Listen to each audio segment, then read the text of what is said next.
মনে করেন যে যদি 1000 টাকা মন বিক্রি করতে পারি 100 মনে 1 লক্ষ টাকা। এটা হলো 15 কাঠা। আরো আছে আমার ওই নমাটে আছে, রাস্তার ওই পাশে ওই মাঠে আছে, ওখানে 2.5 বিঘা জমি আছে।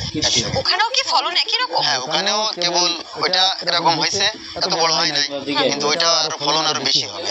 আচ্ছা, কিন্তু আপনি যে বললেন যে এগুলো অনেক ভালো দাম পাবেন, কিন্তু এই একটা মিষ্টি কুমড়া যদি কেজি দরে বিক্রি করেন কত টাকা আপনি মানে পাইকারি কত টাকা বেচতেছেন? 25 টাকা এখনকার বাজারে। তাহলে 7-25-এ প্রায় কত হয়? 175 টাকা। 175। দর্শক, শুধু পাইকারি দরে এই একটা মিষ্টি কুমড়া বিক্রি করছে 175 টাকায়। তার মানে বলছেন যে এক একটা বিঘায় কতখানি হয় মিষ্টি কুমড়া? 100 থেকে 150 মণ।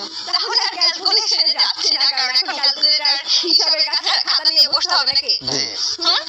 আচ্ছা, এইটা কি এবারে প্রথম করছেন? এই যাত্রা এবার প্রথম। বাজারে কি এটার ভালো চাহিদা হ্যাঁ, আছে? অনেক